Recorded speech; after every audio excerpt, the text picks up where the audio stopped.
Bullseye.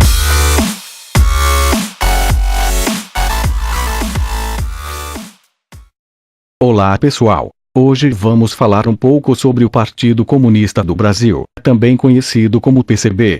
Foi um partido político de âmbito nacional fundado em março de 1922 com o objetivo principal de promover no Brasil uma revolução proletária que substituísse a sociedade capitalista pela sociedade socialista. O congresso de fundação do PCB realizou-se em Niterói, reunindo alguns poucos operários e intelectuais do Rio de Janeiro, São Paulo, Pernambuco, Rio Grande do Sul e Distrito Federal. Quase todos os fundadores haviam iniciado sua militância política nos meios anarquistas e só se converteram ao comunismo após a vitória da Revolução Russa de 1917. Já em junho de 1922 o governo de Epitácio Pessoa colocou o partido na ilegalidade, condição em que passaria a maior parte de sua existência. Em janeiro de 1927 o PCB recuperou a legalidade e formou-se o Bloco Operário, Frente Eleitoral, que elegeu Azevedo Lima para a Câmara dos Deputados.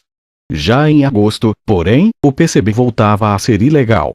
Buscando ampliar suas alianças, em dezembro o partido enviou seu secretário-geral Astrogildo Pereira à Bolívia para conversar com Luiz Carlos Prestes, o líder da coluna Prestes, que havia desafiado o governo e se encontrava exilado naquele país.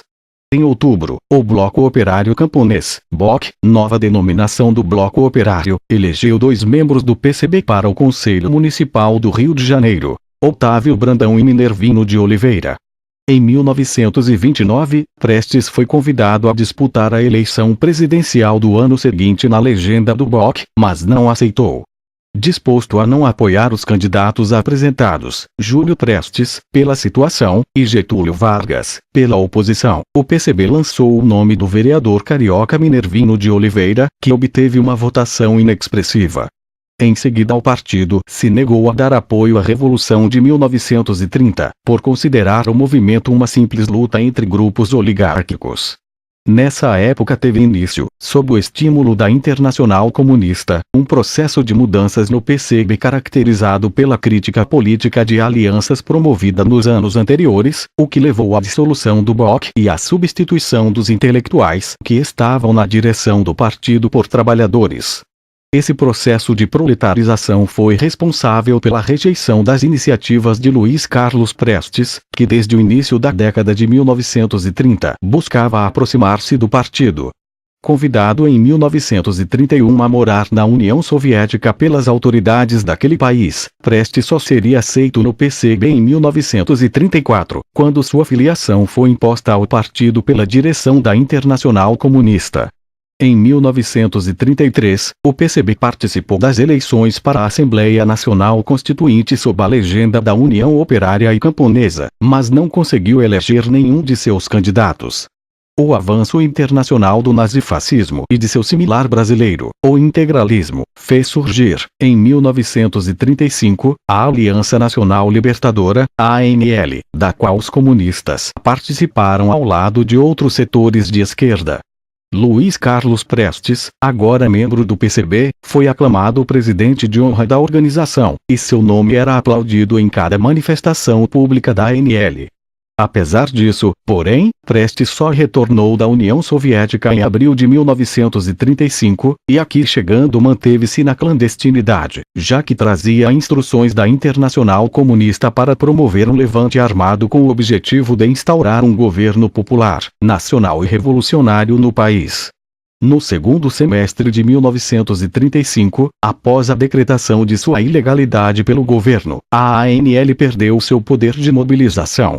A partir desse momento, começaram a ganhar espaço em seu interior os comunistas e alguns elementos oriundos do antigo movimento tenentista, que, sob a liderança de Luiz Carlos Prestes, passaram a articular um levante armado para assumir o poder. O levante foi deflagrado em novembro, mas foi logo sufocado. Aprofundou-se, então, o processo repressivo movido pelas autoridades governamentais e policiais contra os setores oposicionistas, que iria culminar com a instauração da ditadura do Estado Novo, em 1937. Com a maioria de seus dirigentes presos, o PCB se desarticulou completamente durante o Estado Novo. Em fins de 1941, grupos isolados no Rio de Janeiro, São Paulo e Bahia empreenderam iniciativas no sentido da reorganização do partido. Foi formada, então, a Comissão Nacional de Organização Provisória, CNOP. Na prisão desde o início de 1936, Prestes mantinha seu prestígio como líder máximo do partido. A partir de 1943, estimulados pela entrada do Brasil na Segunda Guerra Mundial ao lado dos aliados, os comunistas começaram a discutir no interior do partido a proposta de união nacional em torno de Vargas, que acabou sendo aprovada pela Conferência da Mantiqueira, realizada em agosto. Nessa conferência, Prestes foi escolhido como novo secretário-geral. Em 1945, com o avanço do processo de redemocratização do país, Prestes e outros dirigentes foram anistiados e passaram a apoiar o movimento queiremista, que defendia a convocação de uma Assembleia Nacional Constituinte com Vargas no poder.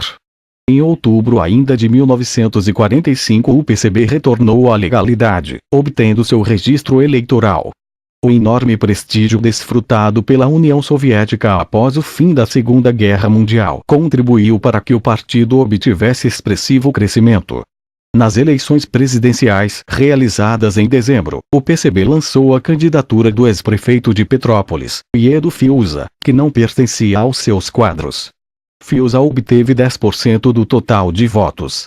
Votação semelhante recebeu a chapa do partido para a Assembleia Nacional Constituinte, tendo sido eleitos 14 deputados federais.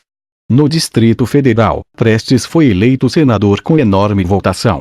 O bom desempenho do partido na capital federal seria confirmado nas eleições municipais de 1947, quando os comunistas conquistaram a maior bancada na Câmara Municipal. A legalidade do PCB, porém, não duraria muito. Em abril de 1947, o Tribunal Superior Eleitoral, TSE, cancelou seu registro argumentando que o partido era um instrumento da intervenção soviética no país. No ano seguinte, os parlamentares eleitos pela legenda do PCB perderam seus mandatos. Começava assim um novo e longo período na clandestinidade. Obrigado, galerinha, espero ter ajudado a todos, valeu e até a próxima.